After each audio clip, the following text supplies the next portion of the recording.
We've all known that Tekken 8 has been a failure for a very, very long time. This is a game that came out to crickets, has never gained momentum, and yet the FGC wants to pretend that nothing is wrong and there's nothing going on behind the scenes and that the game will be fixed with a patch or with an update or that like Yujiro Hanma is somehow going to salvage the game.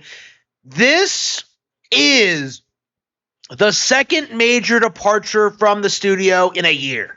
You know, we lost Harada last year, and we lost the actual director today.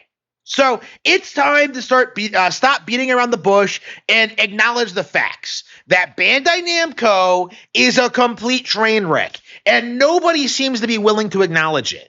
Like, it seems as if this company is run by absolute dipshits who don't know the first thing about fighting games, who have not diversified, who have not branched out into other series, who are just making excuses to just kind of like endlessly milk the consumer, right? Tekken 8 has like a ton of microtransactions. It's this broken, unbalanced mess. It plays like trash, and it still does not have a Nintendo Switch 2 version. You know, even though the far superior Street Fighter 6 got one like immediately. What we're seeing, okay, is the collapse of this iconic brand. You know, this isn't just about Tekken. It's about Namco and how they treat their creators, how they handle their brand, and what that's resulting in when it comes to the actual product.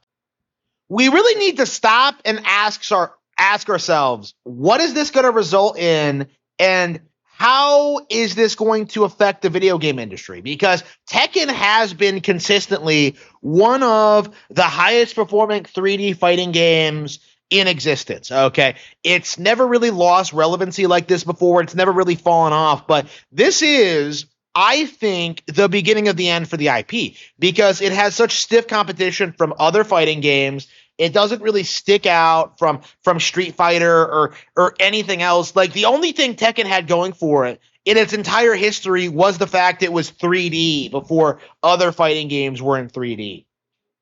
Like, as an actual fighting game, it just doesn't really excel at anything. It doesn't have, like, very interesting characters or lore, and it really is just the kind of thing that's kind of been grandfathered in because it's been around so long.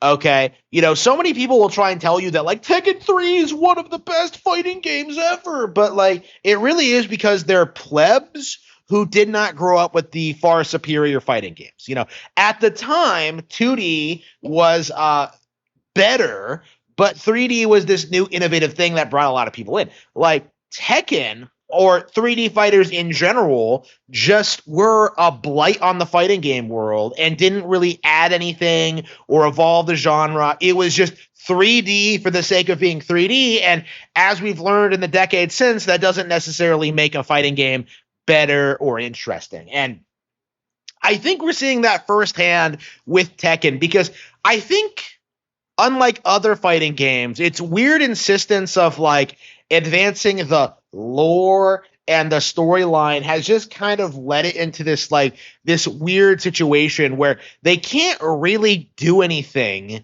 different than what they've been doing for the past 30 years, okay? Because I remember Tekken 7 was marketed pretty heavily under this idea that it would be like the end of the Mishima saga. You know, the idea that like they would start like introducing new characters and start doing like new things with the brand and start innovating. But like, even though Tekken has like this long history of a wide variety of characters, none of them could really step up and do it. Like, they are stuck doing the same, like, father-son, like, rivalry thing indefinitely because they can't just grow past it. They can't end the conflict because then the games end. You know, they have to keep, like, producing these games. And it just leads to them becoming even more increasingly convoluted to the point where I don't know how exactly they're going to justify the games going forward. And it seems like they're doing the same thing that Soul Calibur did, where they're becoming increasingly reliant on guest characters to show up and incentivize hype. This is the first time I've ever even heard like anything positive about Tekken 8 was the fact that like Yujiro Hanma was going to be in it. And that's like, that's a cringe thing for a lot of reasons. If you don't know anything about Baki, it's really dumb. But like the fact that like this was their big play, that they have to rely on like a license from like, a manga series. It just goes to show you just how desperate they are, just how they can't really stand on their own 2 feet and how they can't really compete, how they can't really do anything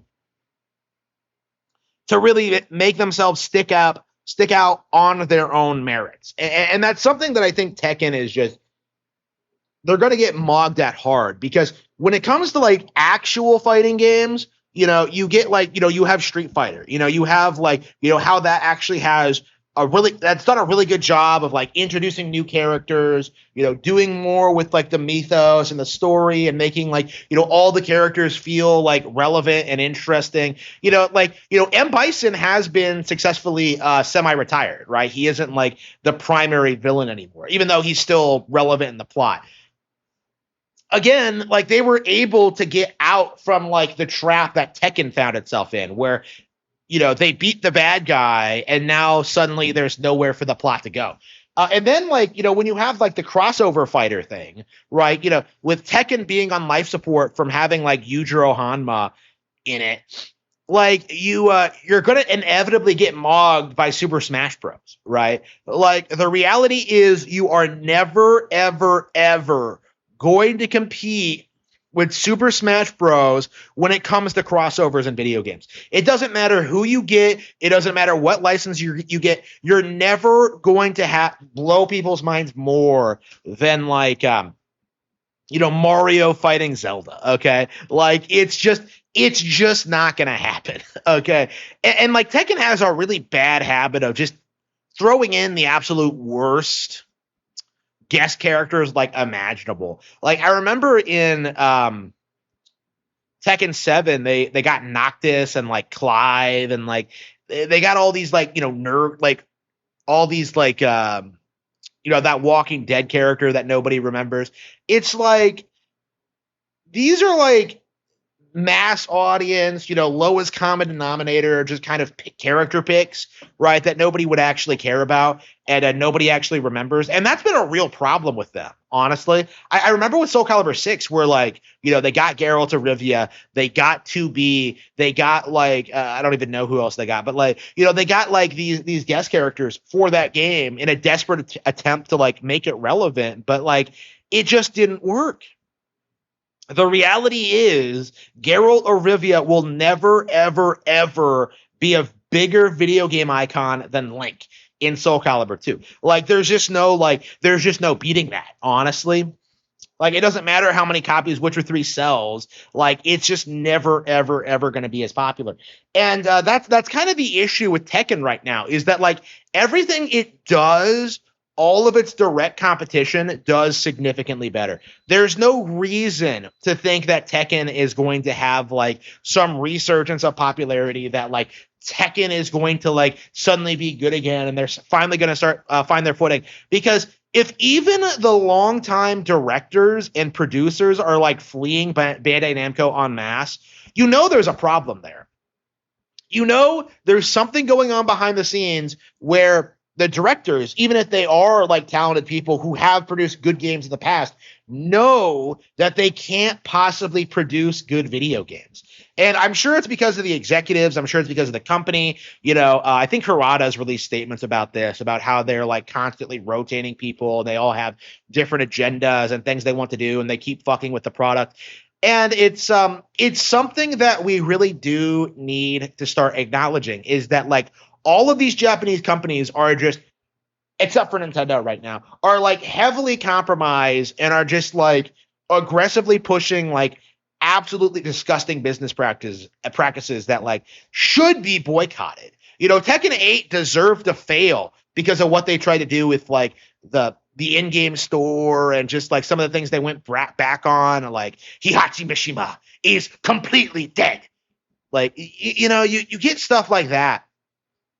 And it becomes like very, very apparent just how anxious the Tekken fan base is to try and justify Tekken 8.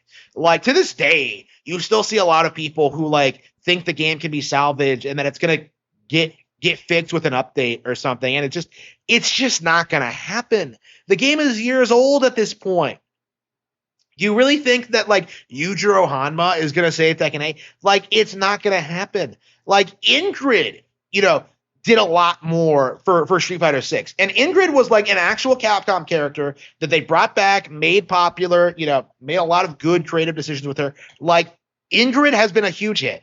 And like, I feel like Tekken isn't in the position where it can do something like that. Like, it doesn't have like the character roster. It doesn't have the history. It doesn't have the appeal. Tekken was relevant with Tekken 7 because of every other fighting game like shitting the bed that generation. But like, now the industry has recovered and it feels very much like they can't compete.